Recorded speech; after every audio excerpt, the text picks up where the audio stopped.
Hello and good morning everyone, welcome to civil step.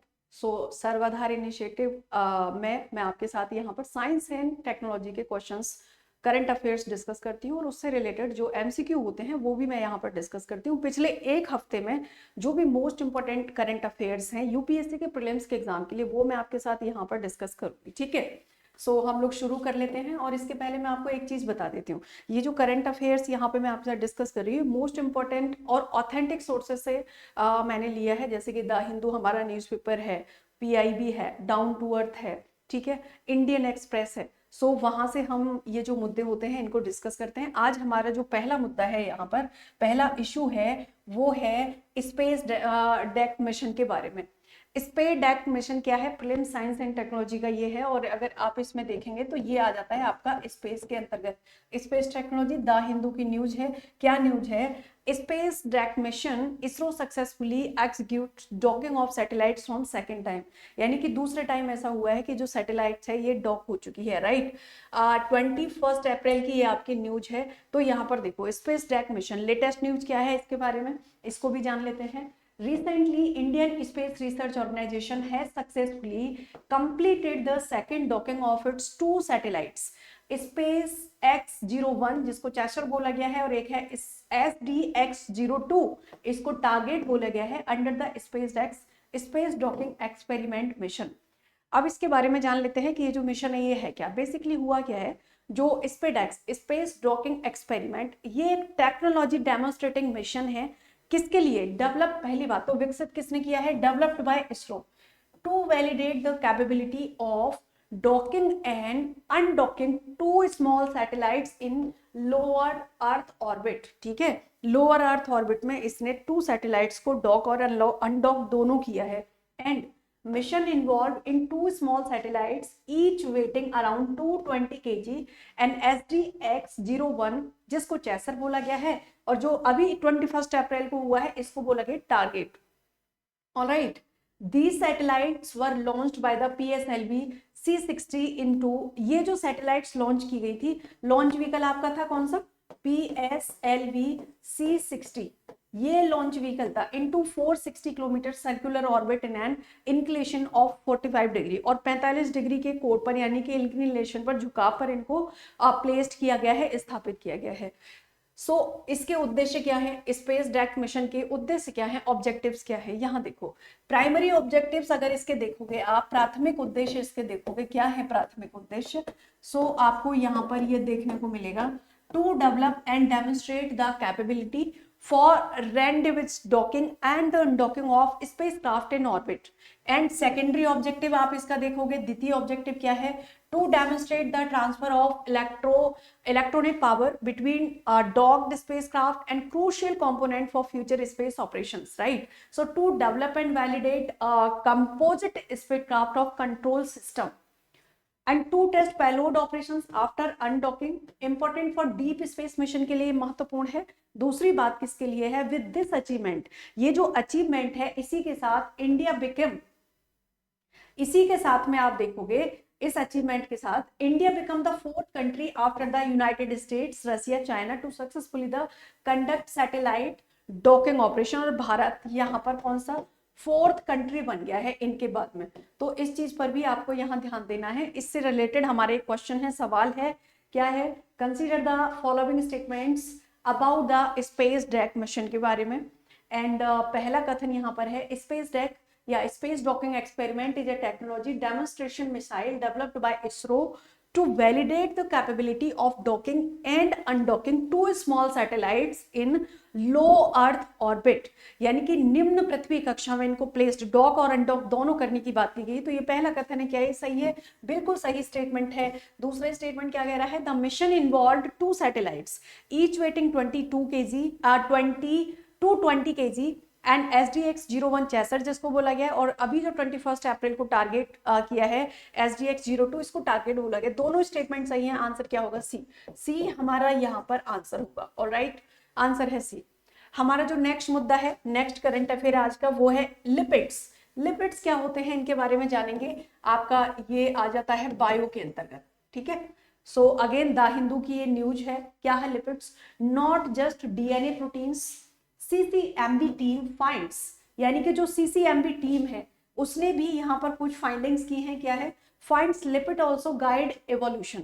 जो lipids है, केवल ऐसा नहीं कि जो डीएनए प्रोटीन होता है वो ही एवोल्यूशन को जो होता है गाइड करता है, इवन जो लिपिड्स होते हैं ये भी एवोल्यूशन को गाइड करते हैं। इसके बारे में जानेंगे हम लोग। सो देखो लेटेस्ट न्यूज क्या है इनके बारे में। यहाँ पर new research challenged the view that proteins are the only key to evolution, highlighting the importance of lipids. About lipids, जो लिपिड्स हैं इनके बारे में जान लेते हैं, ये क्या कहते हैं, क्या है lipids. So lipids are fatty wax like compounds that perform a variety of functions in your body. Lipids are a structurally and functionally diverse group of hydrocarbons, and hydrocarbon are the chemical compound that consist of carbon and hydrocarbon atom. दूसरी बात क्या है? Lipids are in your and throughout your body. जो lipids होती है हमारे blood में और हमारी पूरी बॉडी में, and they are overall you have, right. यानी कि हमारे एवरी शेल में जो होते हैं ये लिपिड्स होते हैं। Lipid like cholesterol are part of your cell membrane, और हमारी जो शेल मेम्ब्रेन होती है, जो कोशिका झिल्ली होती है, उसका भी ये पार्ट होते हैं जो लिपिड्स होते हैं। And they give your cell structure, ये हमारे सेल का जो स्ट्रक्चर होता है, कोशिका की जो संरचना होती है उसको बनाते हैं। अलाउ सब्सटेंसेस, और दूसरी बात ये क्या अलाउ करते हैं, यहाँ पर जो लिपिड्स होते हैं they allow substance to go into your cell. They help with moving and storing energy, absorbing vitamins. जो लिपिड्स हैं ये विटामिन को एब्जॉर्ब करते हैं एंड जो हार्मोन होते हैं उनको बनाते हैं। Lipids are not soluble in water, और पानी में घुलनशील नहीं होते हैं लिपिड्स, ये भी ध्यान रखना है। As they are non polar but are insoluble and non polar solvents as that chloroform, right. So lipids are found in a higher quantity in the fried food. जो फ्राइड फूड होता है उसमें lipids higher quantity में पाए जाते हैं, animal fats में पाए जाते हैं, डेयरी प्रोडक्ट्स में पाए जाते हैं, क्रीम बटर एंड चीज आदि में भी ये पाए जाते हैं। Various lipids have different functions. जो अलग अलग प्रकार के लिपिड्स होते हैं इनके जो कार्य होते हैं वो अलग अलग होते हैं। अगर हम इनके कार्यों को देखें तो इसमें शामिल है जैसे triglyceride transport and the store energy, steroid hormones send message in cell, bile salt from the cholesterol help digest fat, ठीक है, and fatty acid metabolism to create a energy, ये इसका काम होता है। Phospholipid and the cholesterol make biological membrane, जिसे हम phospholipids बोलते हैं। So phospholipids are the gatekeeper that let some molecule into your body but required other to come with the protein, ठीक है। सो इसको फॉस्फोलिपिड कहते हैं। जब शेल मेम्ब्रेन आप देखते हैं 3D में तो सबसे जो लेयर होती है वहां पर ऊपरी, वो क्या होती है, फॉस्फोलिपिड होती है। एंड वो क्या करती है, सेलेक्टिव होती है, कुछ चीजों को आने देती है जो जरूरी होती है, कुछ को नहीं आने देती है जो जरूरी नहीं होती है। So your body can produce amount of lipids it need, जितनी हमारे शरीर को आवश्यकता होती है उतनी मात्रा में तो हमारी बॉडी जो होती है वो लिपिड्स को प्रोड्यूस कर सकती है। Sometimes it produces the wrong amount of lipids, and जैसे कि हाइपर लिपिडेमिया होता है, हाइपर लिपिड लेवल होता है, हाइपोपेडेमिया जो होता है जो लो लिपिड लेवल होता है, हाइपर कैल्स्ट्रोलमिया होता है, एंड आप देखेंगे यहाँ पर एथ्रोकोलेस्ट्रॉल होता है, कोरोनरी आर्टरी डिसीज होता है, एंड हाइपरट्रिग्लिसराइड यहाँ पर ये होता है। इसी से संबंधित हमारा जो सवाल है, जो क्वेश्चन है वो है consider the following statement about lipids. Lipids के बारे में ये क्वेश्चन हमारा है यहाँ पर, ठीक है। क्या कह रहा है ये सवाल यहाँ पर? फर्स्ट स्टेटमेंट कह रहा है lipids are fatty wax like wax compounds that perform a variety of function in your body. यानी कि एक वैक्स तरीके का ये कंपाउंड होता है हमारी बॉडी में जो कि अलग अलग प्रकार से ये काम कर रहा होता है। Lipids are the structurally and functionally diverse group of hydrogen, and hydrogen are chemical compound that consist of carbon and hydrocarbon atoms, ठीक है। Lipids are in your blood and throughout your body, so they are even shell you have. Each and every cell, हमारे शरीर में जितनी भी कोशिकाएं होती हैं सभी में ये जो लिपिड्स होते हैं ये पाए जाते हैं। अब देखेंगे कि जो सेकंड क्वेश्चन है इसका आंसर क्या है। फर्स्ट स्टेटमेंट इसका बिल्कुल सही है, सेकंड भी सही है, थर्ड भी सही है। फर्स्ट, सेकंड और थर्ड, तो आंसर हमारा होगा यहाँ पर सी आंसर हमारा यहाँ पर होगा, ठीक है। आंसर है सी। देखो अगला जो हमारा यहाँ पर करंट अफेयर है नेक्स्ट, वो है INS सूरत के बारे में। अगेन साइंस टेक में ये जो आ जाता है ये आपका आ जाता है यहाँ पर डिफेंस से रिलेटेड, आर्म्स की बात होगी, ठीक है, डिफेंस से रिलेटेड है। द हिंदू की न्यूज है, INS Surat tested fired the surface to air missile in Arabian Sea. यानी कि जो आईएनएस सूरत है इसने एक मिसाइल टेस्ट किया है, कहां पर, अरब सागर में। अरब सागर आप देखते हैं तो यहां पर है, ठीक है, अरब सागर में एक मिसाइल टेस्ट किया है। और ये जो मिसाइल है ये कैसा है, सरफेस टू एयर, यानी सतह से हवा में मार करने वाला ये मिसाइल है, ठीक है। देखें क्या है लेटेस्ट न्यूज। अगर आप आईएनएस सूरत के बारे में जानते हैं, लेटेस्ट न्यूज जानते हैं, तो it is India's guided missile destroyer. ये भारत का गाइडेड मिसाइल डिस्ट्रॉयर है INS Surat, successfully tested a medium range, यानी कि ये मीडियम रेंज की एक मिसाइल इसने लॉन्च की है जो कि सतह से हवा में मार करती है। और ये कहां से लॉन्च की, ये अरब सागर से लॉन्च की है। So INS Surat is Indian Navy's guided missile destroyer INS Surat successfully tested by a medium range surface to air। ये चीज बहुत इंपॉर्टेंट है, in the Arabian sea recently, ठीक है। इसके बारे में जानेंगे आईएनएस सूरत के बारे में। It is fourth and final ship of project 15 B stealth guided missile destroyer class, popularly known as the Visakhapatnam class. ये जो आईएनएस सूरत है ना, आईएनएस सूरत जो है इसकी जो क्लास है वो कौन सी है, विशाखापत्तनम क्लास है इसकी। And it rank among the largest and most sophisticated destroyed in the world. It has 75% indigenous content and is equipped with the state-of-the-art weapon sensor package and the advanced network center capabilities. It was designed by the Navy's Warship Design Bureau and built by the Mazgaon Dock and Shipbuilders Mumbai, right? So यहाँ पर इसको बनाया गया है INS Surat को, and it was commissioned into the Indian Navy in January 2025। अभी इसी साल जनवरी 2025 में इसको भारतीय नेवी में कमीशन किया गया है, भारत नेवी में सर्विस दी गई है आईएनएस सूरत को, राइट। इसके फीचर्स आप देखोगे क्या क्या फीचर्स हैं इसके। So it is the Indian navy's first artificial intelligence enabled warship which will utilize indigenously developed ATI solution to enhance its operational and efficiency manifolds, right, with a displacement of 7,400 ton and on overall length of 164 INS meter। INS Surat is a potent and versatile platform है, किसके लिए, platform equipped with the state of the art weapon and sensors including surface to air missile इसमें है, anti ship missile यहाँ पर हैं, टॉर्पीडोस हैं, ठीक है। सो यहाँ पर आप टॉर्पीडोस हैं। It is powered by combined gas and gas propulsion set comprising the gas turbine। it has speed in excess of 30 knots 56 kilometre per hour. अब इसी से रिलेटेड हमारा क्वेश्चन है, एक सवाल है जो हम डिस्कस करेंगे। Consider the following statements about INS Surat. दो स्टेटमेंट हमारे यहाँ पर हैं। It is the fourth and final ship the project 15th B stealth guided missile destroyer class, popularly known as the Visakhapatnam class. तो बिल्कुल हमने यही पढ़ा था कि जो आईएनएस सूरत है, जो आईएनएस सूरत है ये आपका Visakhapatnam class, right, Visakhapatnam class का एक शिप है। और यहां से जो मिसाइल लॉन्च की है वो कैसी, सरफेस टू एयर मार करती है, सरफेस टू एयर में मार करती है। सो दोनों स्टेटमेंट हमारे सही है, फर्स्ट एंड सेकंड। आंसर क्या है, आंसर होगा यहाँ पर C, first and second both are right, answer है सी। हमारा जो नेक्स्ट क्वेश्चन है, अगला सवाल है, वो है मीजल्स रूबेला।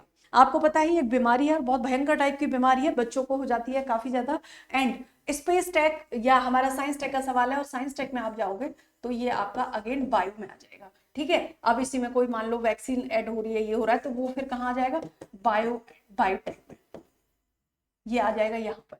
सो पीआईबी की ये न्यूज है आपकी, यहाँ पे आप देख पा रहे हैं, पीआईबी की न्यूज है। Union health minister Shri JP Nadda launches national zero measles rubella elimination campaign on occasion of world immunisation week. विश्व इम्यूनाइजेशन वीक पर जो यूनियन कैबिनेट हेल्थ मिनिस्टर हैं जेपी नड्डा, उन्होंने जीरो मिजल रूबेला एक एलिमिनेशन कैंपेन है उसको लॉन्च किया है। इसी के कॉन्टेक्स्ट में ये हम पढ़ेंगे, इसके बारे में लेटेस्ट न्यूज क्या है।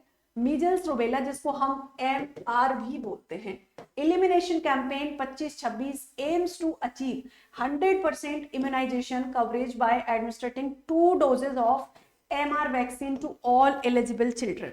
ठीक है, इसके बारे में अगर हम बात करें, जो मीजल्स है ये होता क्या है, तो measles is a highly contagious, यानी कि इसका जो संक्रामक होता है, और कैसा, वायरल, विषाणु के द्वारा होने वाला रोग है, ध्यान रखना, पूछा जाता है। तो विषाणु संक्रमण ये है, right, disease that primary affect young children, और ये यंग चिल्ड्रंस को अफेक्ट करता है, and lead to serious complications और death specially in the malnutrition children और those with the weakened immunity. Malnutrition होगा, पोषक तत्व नहीं होंगे, तो इम्यूनिटी तो अपने आप ही वीक हो जाती है और उनको ये ज्यादा प्रभावित करता है। ठीक है, विषाणु यानी वायरस के द्वारा होने वाला ये एक संक्रमण है, एक रोग है, और बहुत हाईली कंटेजियस होता है, यानी कि बहुत ज्यादा संक्रामक होता है।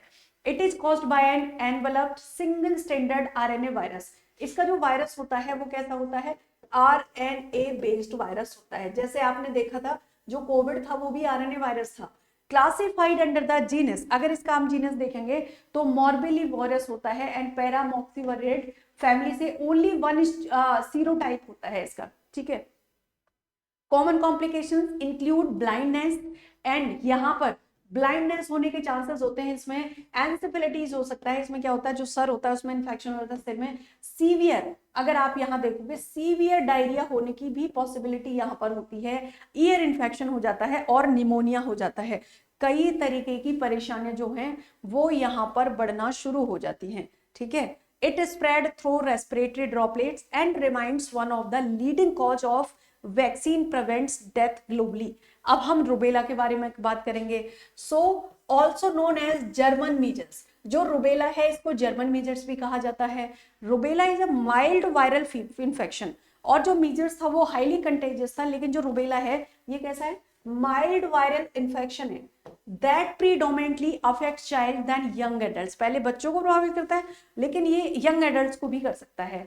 It is called by rubella virus enveloped single stranded RNA virus. Same दोनों RNA वायरस हैं, डिफरेंट फ्रॉम मीजल वायरस। मीजल वायरस से ये अलग है।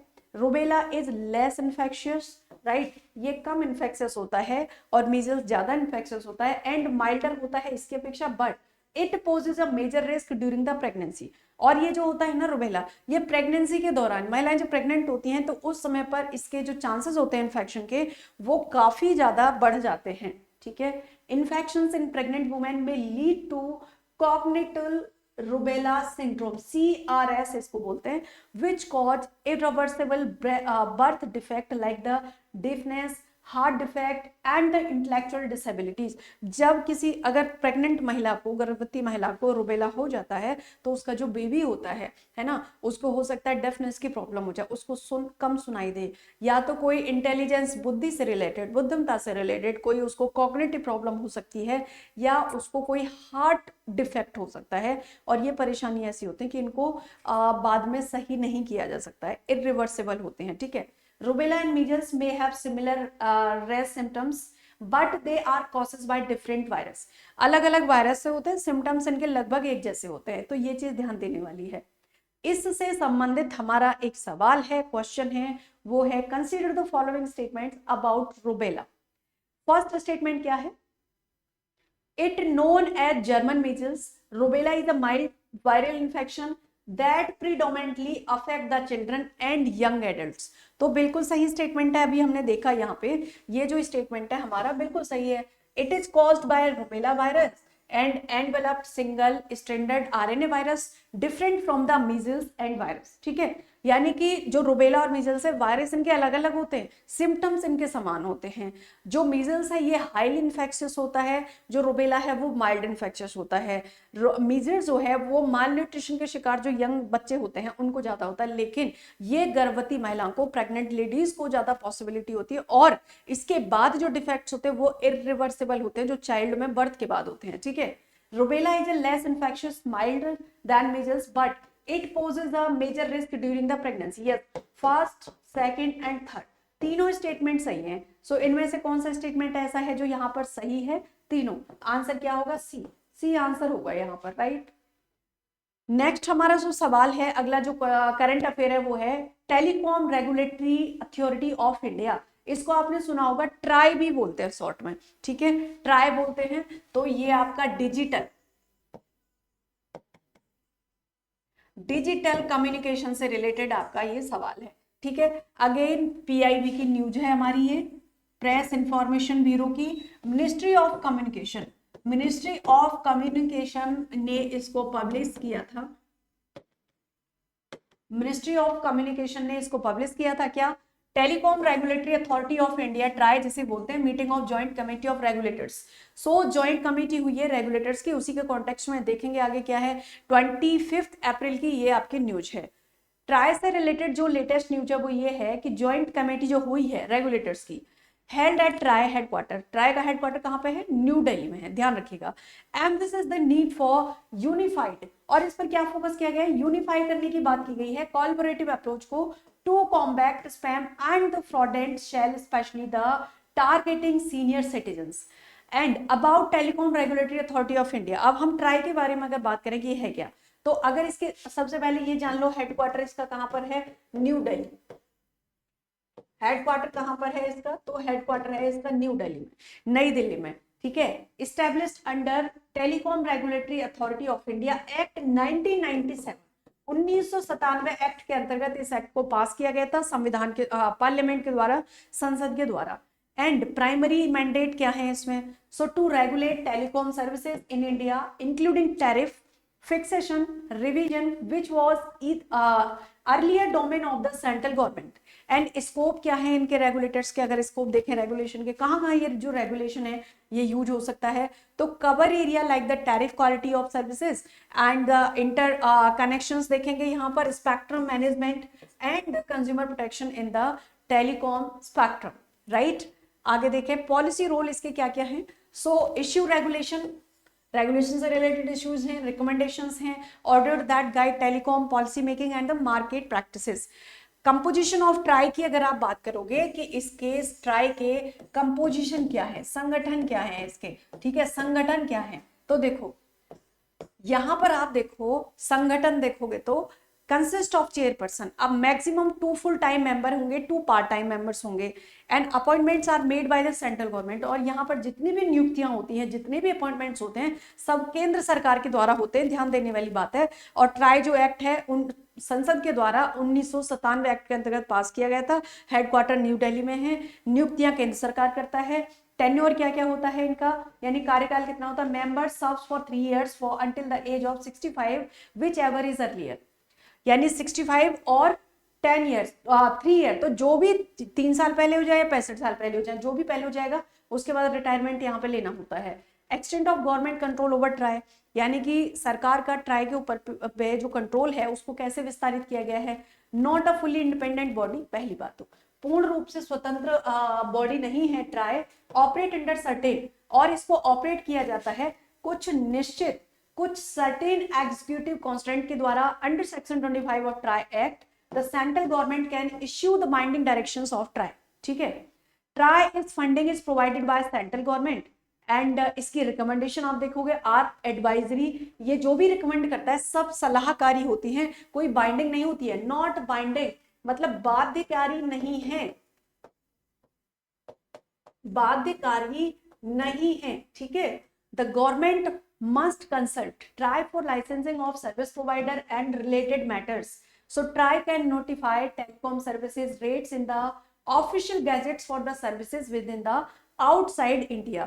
Joint Committee of Regulators क्या है, अगर इनके बारे में बात करें तो ये क्या है। सो देखो objectives of JCOR, TRAI lead perform for fostering cross-sectoral and the collaboration between the regulatory bodies across telecom, IT, consumer affairs, banking, insurance, and the financial market. So, created address regulatory challenges in the digital ecosystem, especially areas like the fraud prevention, spam control, digital consumption, consumer protection. और सदस्यों की अगर आप बात करोगे तो include representative from RBI, SEBI and the IRDA, right? And the PFRDA, MOCA, Ministry of Information and Technology and Department of Technology, and यहाँ पर Ministry of Home Affairs is the special invitees इसमें थे। इससे संबंधित हमारा question है, सवाल है, वो क्या है? Consider the following statement about TRAI. Telecom regulatory authority of India, ठीक है। So established under the telecom regulatory authority of India act 1997 passed by parliament. Yes, बिल्कुल सही स्टेटमेंट है। Primary mandate to regulate telecom services in India including tariff fixation revision which was earlier the domain of central government. दोनों statement सही, first and second. Answer हमारा क्या होगा? Answer होगा B, B answer होगा हमारा यहाँ पर, ठीक है। और एक चीज और याद रखो ट्राई के बारे में, जो ट्राई है आप इसके बारे में एक चीज याद रखिए, क्या इसका हेडक्वार्टर कहाँ पर है? तो हेडक्वार्टर है इसका न्यू दिल्ली, हेडक्वार्टर इसका है न्यू दिल्ली में, ठीक है। और ये पास हुआ था एक्ट कब? 1997 एक्ट के द्वारा। जितनी भी अपॉइंटमेंट्स होती हैं, जितनी भी अपॉइंटमेंट्स होती हैं बाय किसके द्वारा होती हैं? By central government, central government के द्वारा। दूसरी बात, इनका टेन्योर कितना होता है? अगर टेन्योर की बात करो तो 3 इयर्स और 65 इयर्स। ये इंपॉर्टेंट चीजें, सवाल आते हैं इस तरीके के, ध्यान रखिएगा इसके बारे में। ओके, सो आज की हमारी जो क्लास है उसे हम यहीं पर बाइंड अप कर रहे हैं। Thank you so much. अच्छे से रेगुलरली आप इसको फॉलो करिए, बहुत फ्रूटफुल रहेगा आपके लिए, ठीक है। Thank you so much everybody.